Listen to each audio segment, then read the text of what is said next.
E aí, tô aqui retornando, como prometido, num ponto que se desdobra a partir da pergunta da Tati, né? Que demonstrou uma preocupação sobre a possibilidade da gente retornar a uma ditadura, né? Pelo menos nos moldes do que a gente viu em 64, a partir de 64, né? E aí, como eu falei no outro vídeo, a ditadura militar, eu acho que não é provável, assim, né? Um segundo ponto, né, que eu acho importante a gente pensar sobre, é a diferença entre o regime militar e a ditadura militar, né? A ditadura militar, eu acho que no momento está um pouco, está um pouco improvável, né? Já o regime militar, eu acho que a gente já está vivendo um, né? Porque a gente tem um governo predominantemente composto por militares, né? Que ocupam cargos nos ministérios, nas secretarias, né? O próprio presidente é um militar, né? Foi expulso do exército, mas tem uma formação militar, e o vice-presidente é um militar. Então, assim, na ausência de um presidente militar, a gente vai ter um vice-militar, né? Bom, e aí eu acho que é importante a gente refletir sobre, também sobre, né, o que seria, assim, qual é a diferença do que a gente tem no Brasil atualmente, né, sobre o que se pratica no Brasil atualmente e uma ditadura. Porque, assim, em tese, a gente vive numa democracia, né, a gente tem a Constituição, a gente tem vários direitos garantidos constitucionalmente, em tese, né? Porém, na prática, a gente vê que esses direitos, assim, nem sempre são garantidos, né? Nem sempre são exercidos pelas pessoas. Então, assim, direitos básicos, né, garantidos na Constituição, por exemplo, a educação, a assistência de saúde, a alimentação, né, ao lazer, são direitos básicos, tá? Que, assim, o governo tem que prover à população. E a gente sabe que uma grande parte da população brasileira não tem acesso a essas coisas. Bom, começando por esse ponto. E a gente tem também outros fatores, né, que, assim, fazem a gente se ver um pouco distante de uma democracia tal qual ela assim, idealizada, né? Tal qual ela é elaborada na tese. Bom, se a gente for pensar, por exemplo, nos regimes de exceção da primeira metade do século XX, né? Ali tem umas características ideológicas que a gente pode encontrar facilmente no Brasil, né? Por exemplo, essa questão de sociedade, de superioridade de raças, de superioridade de classes, de exclusão social, né? A coisa, por exemplo, ali pelo menos depois da Segunda Guerra, a gente viu nitidamente, a gente soube, né, nitidamente o que era praticado na Alemanha nazista e em outros países também, não só na Alemanha nazista, né? Então, assim, a gente sabe que a Alemanha nazista construiu campos de extermínio e de trabalho forçado, né?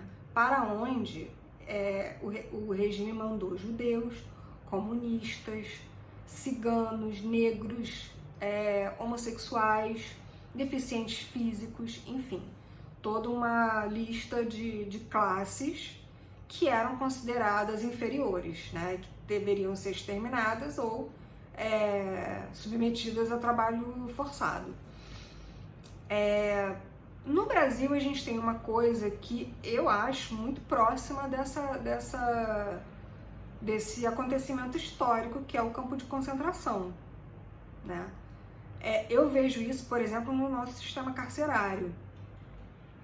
O nosso sistema carcerário funciona basicamente como uma tentativa de extermínio, né, das populações negras e mais pobres, né? E ali a gente observa também uma coisa similar ao trabalho forçado. Por quê? Nas prisões, a gente sabe que existem esses cursos profissionalizantes, né? Que as pessoas aprendem, sei lá, marcenaria, sei lá, né? Várias coisas. E essas pessoas aprendem essas coisas e depois elas têm a possibilidade de trabalhar dentro da prisão, né? E aí elas trabalham, elas oferecem, elas prestam serviço e são remuneradas.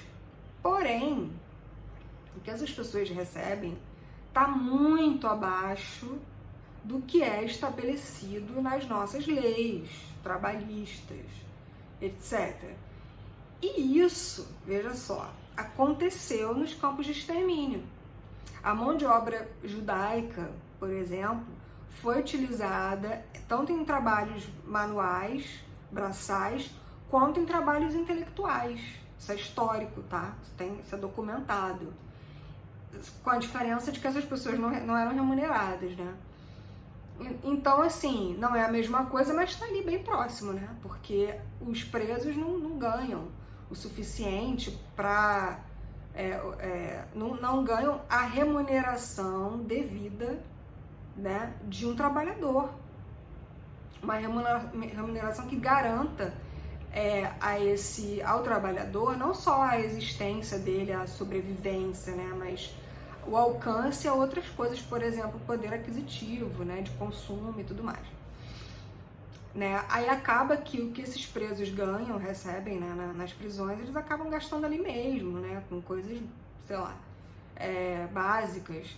E então, assim, tá bem próximo, né?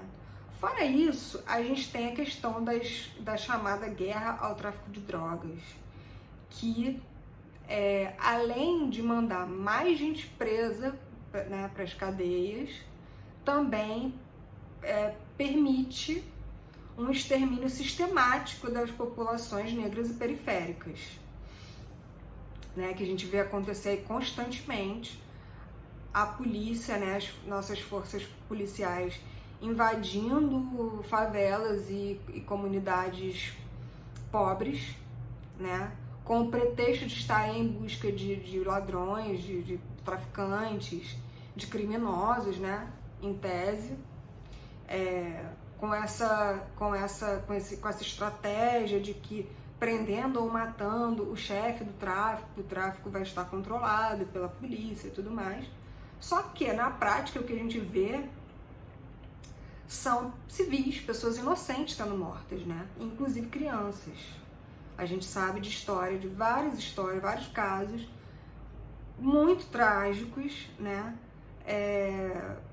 Assim, inimagináveis numa democracia, né? Em que a criança tem garantidos pela lei certos direitos, né? Certas condições de vida nas quais se inclui a segurança, né? Não só a segurança alimentar, mas a segurança física, da integridade do indivíduo. Então, assim, até que ponto, né, quando o Estado mesmo, quando a gente tem a anuência do Estado para esse tipo de programa sistemático de extermínio dessas populações, como que a gente pode enquadrar isso numa democracia, né? Como a gente pode entender que numa democracia que deveria ser um regime que é liderado pelo povo, né, pelas massas, como a gente pode chamar o que a gente vive no Brasil atualmente de democracia? A meu ver, não dá. Né? Assim, tudo bem, a gente tem leis, a gente tem recursos, elementos que compõem uma democracia, mas na prática o que a gente vive, a nossa experiência, e aí, claro, eu tô falando de forma generalizada porque a gente observa isso num todo, né? Claro que alguns de nós temos o privilégio de estarmos, de certa forma, protegidos de certas realidades, né? De certas coisas que acontecem com as camadas sociais desfavorecidas, com as classes desfavorecidas. Então, assim, a meu ver, será que a gente já não tá numa ditadura? Né, assim... Enfim, dá pra... Essa questão aí dá pra gente desenvolver ainda mais, né? Pensar ainda em outros pontos, outros fatores, né? Que fazem com que a nossa democracia não seja exatamente uma democracia. Né? E aí, qual é a... Né? Aí eu tô propondo essa reflexão. Qual é exatamente o limite, né, entre uma ditadura e uma democracia? Como a gente pode perceber isso, né? Como a gente pode perceber esse limite não foi extrapolado, né? Bom, eu adoraria que vocês, assim, interagissem comigo nesse sentido, né, da gente refletir sobre isso. E aí, eu posso depois voltar e fazer um outro vídeo sobre isso, né? Assim, considerando-se mais coisas, e porque tem, né? Esse assunto dá pano pra manga. Eu acho que a gente vai ter que continuar nesse assunto, tá? Bom, é isso. A gente volta aí na próxima pergunta e continue mandando perguntas, que pra mim é um prazer enorme, assim, enfim, propor esses debates, essas conversas, né, sobre a nossa realidade. Por mais que você não goste de política, que você não se interesse, você vive a política 24 horas por dia. Né? Então, assim, essa é uma questão que diz respeito a todos nós, sem exceção. Bom, então volto, obrigado pela atenção de vocês, um beijo.